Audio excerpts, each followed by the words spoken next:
sige, tanongin Yung natin. tungkol sa ano to, diba? Ano yun? Major Sa schools of modern. modern sociological theories. Ano ba yan? Tagal. Hindi mo gumagana sa Siri, ba't hindi natin mahanap? Bakit Mali wala naman yung tayong binibigay mahanap mo ng eh. answer? Oh, hey! Hi guys. Ano ginagawa niyo? Nagsisearch kami, nagpapatulong kami kay Siri doon para makahanap ng infos ko. Oo, so i-discuss namin. Some modern sociological theory, yung Major schools Oo. yan. Oh, hindi yun perfect time kasi di-discuss natin yun, diba? So guys, watch our video. And stay tuned!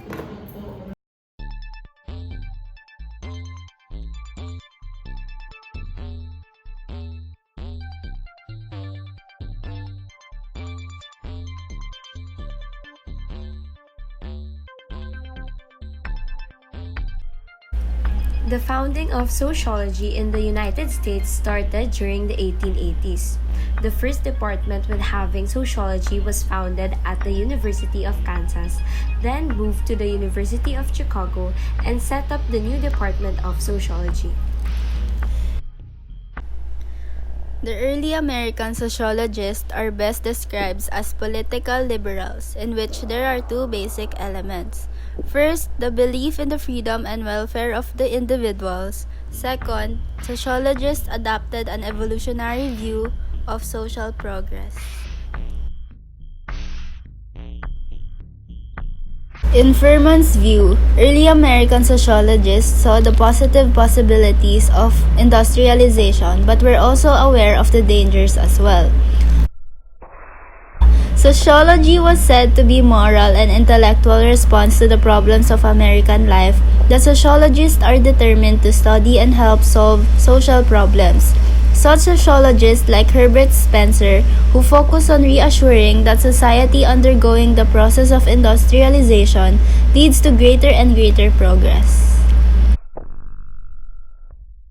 Women in early sociology. Women at that time were not eminent in the field of sociology, and most of their works were belittled throughout sociological history.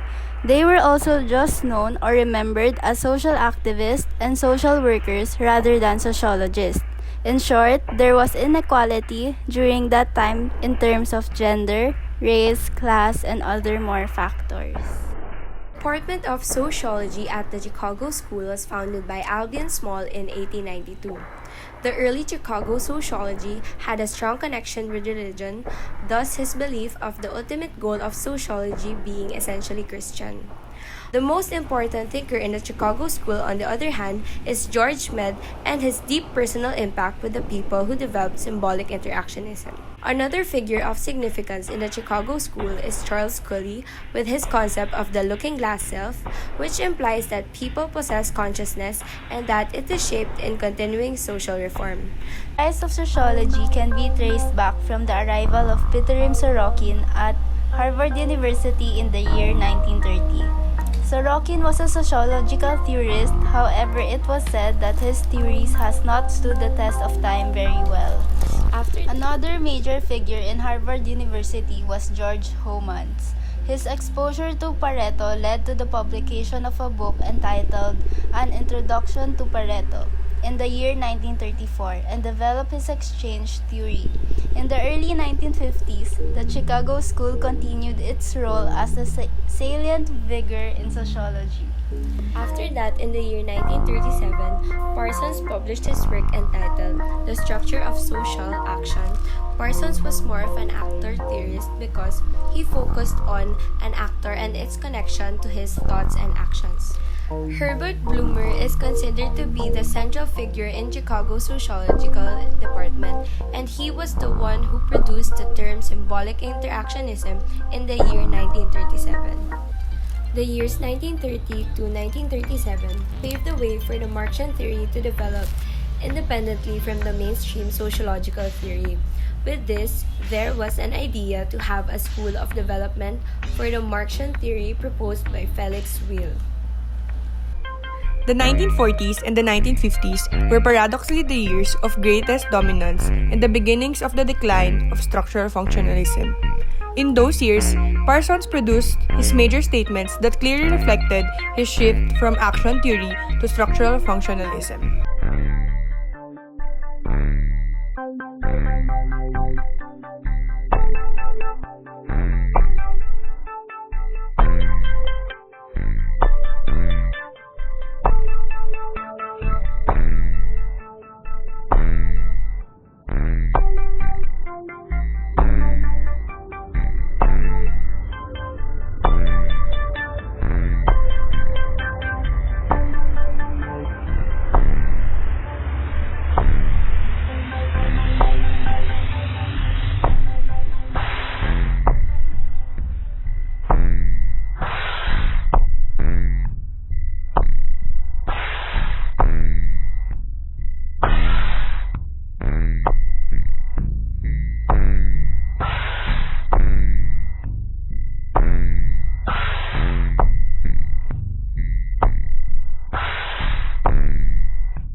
The classical stage of modernity was associated industrial society, while the emerging modernity is described as a risk society.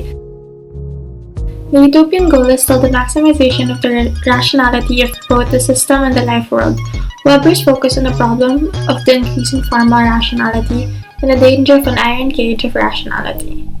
Weber focused on bureaucracy. Today I see the paradigm of the process of as the fast food restaurant and describe the increase in formal rationality as McDonaldization of society. Postmodernity is a depthless, superficial world. It is a world of simulation, for example, a jungle cruise at Disneyland rather than the real thing. Second, it is a world that is lacking in affect and emotion. Third, there is a loss of a sense of one's place in history. It is hard to distinguish past, present, and future. Fourth, instead of the explosive, expanding, productive technologies of modernity, for example, automobile assembly lines, postmodern society is dominated by implosive, flattening, reproductive technologies, for example, television. In these and other ways, postmodern society is very different from modern society.